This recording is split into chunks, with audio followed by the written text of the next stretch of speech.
Hello, welcome back to my YouTube channel. My name is Win. I am a painter and poet based in England. Today, I'm going to take you through what I'm doing in this Sunday afternoon. Boy, have I had a weekend. It's been one of those weekends where there's been a lot happening in terms of domestic situation, work situation, personal life. I've just tried to do a little bit of everything, and I thought I would take you along a Sunday afternoon session. So we're first going to do initial sketches of this canvas behind me. I want to also do a second piece, but I don't know if I'll have time for it because towards the end of this video I'm going to take us along a little adventure. I'm quite excited to take you. It's quite unexpected. I didn't think that this place would be anywhere that I would end up today of all days, but stick around till the end and you'll see what I mean. You will see what I mean, but I'm excited. Let's see. So without further ado, let's get started, and we're gonna set up the projector first. We actually have a studio cat with us today. This is Millet. You'll have to excuse the mess behind me. It's a messy corner, but I think every studio and every place probably has a messy corner, and I think that's absolutely fine. Right, so this is the projector that I got. I've always believed that using a projector for me has been like I'm cheating the system, the drawing gods, whoever they may be, and I just never felt comfortable with that.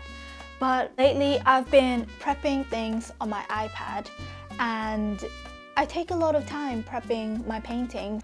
Because of that, I realized, well, I don't want all of the effort that I'm doing on the iPad to go away. If anything, now that I've done a lot of the prep beforehand, what I feel like is just getting on the canvas and having a really peaceful time. I'm gonna have some coffee first. I hardly drink coffee, but ever since I've been living with my mom, honestly, on busy weekends like this, I've had at least 1 cup of coffee, and because I don't have it that much, I think it stimulates my mind very quickly. I just feel this instant buzz and I'm awake all of a sudden. I'm ready to do things. A lot of pressure on this cup of coffee. We'll see.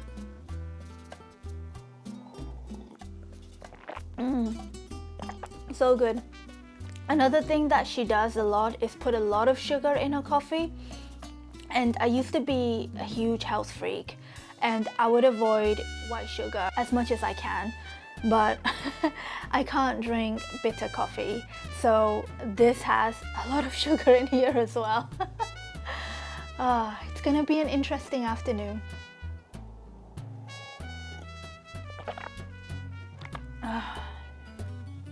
This tastes so good. So I'm working on a painting series called Freedom. And without trying to define what freedom is, I have gone with more of an emotional response. What I have been doing alongside is writing poetry for each of the pieces. The theme freedom means a lot to me because my mum and dad recently got divorced, and she was in a really difficult, quite abusive relationship for a long time. Over the past 2 years, she's actually been living with me. I've witnessed her go through highs and lows and processing and healing. And the 3 birds for me on these pieces, they actually represent my mum, my sister and I. And they are meant to be migratory storks. So the first time I saw a stork was earlier this year in a place called Olhão in Portugal, and there was a stork making a nest up above this really beautiful historic church. Storks, in their migratory nature, they actually go from Europe all the way down to Africa. There are a couple of routes that they can take. I just fell in love with these birds. Even though they're massive, their wings when they take flight are so elegant, and I wanted that to be a constant visual reminder of freedom. As I do these pieces bit by bit, whenever words or phrases come out, I jot them down. I just believe that whatever is meant to come out in that moment for the poem, for each piece, is going to happen.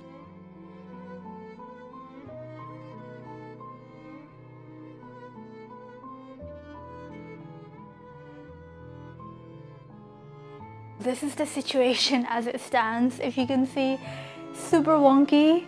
This is less straightforward than I thought. So if I can crack this layout, then we should be okay. I'm just going to make it upright. I wonder if part of the reason that it's not actually coming up straight is because it needs to be completely upright.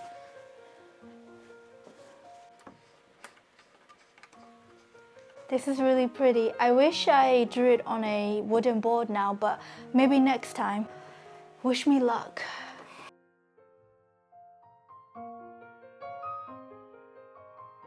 Yes, it's straight. I think it's straight. Now I just need to get the scale right and then we should be good to go. The challenges of a tiny studio space is you are having to push through tight spaces. It's teaching me a lot about patience and doing things step by step. A lot of the times I'm trying these things out without necessarily knowing if it will work out. Every time I get, a little bit of something right, I feel so happy, and this encourages me to keep going.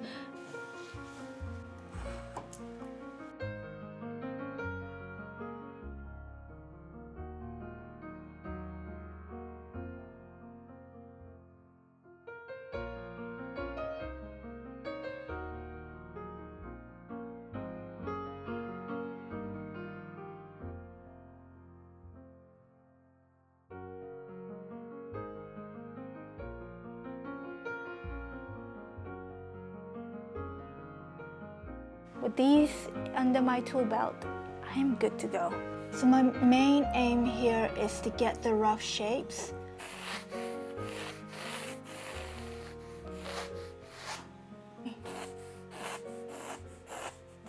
Oh.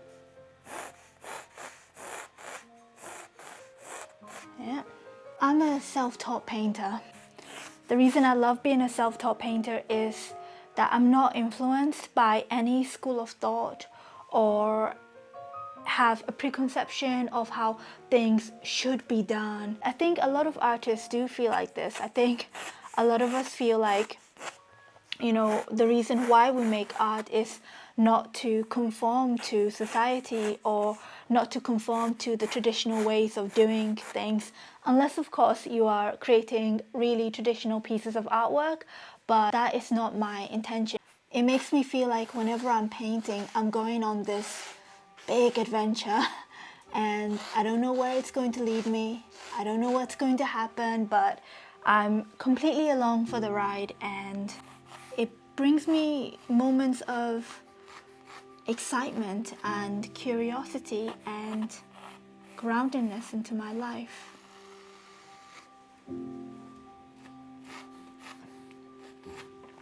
I think one of the challenges of being a self-taught painter is also the fact that I'm figuring things out as I go along, so I have to always check in with myself to see if that's exactly what I want to be doing. And sometimes I overthink things. Sometimes I doubt myself. I know doubt is present in all of us, right? But I think because I don't have a roadmap of right or wrong or good or bad, because I haven't studied in any way, shape or form, that means whenever I'm doing an art piece, I need to make sure that I can find the value in what I'm doing, that I appreciate and embrace the whole journey, like completely, and trust the whole process.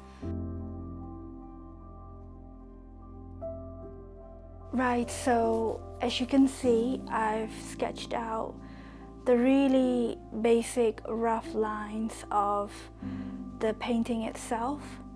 The next stage is I'm going to turn off the projector.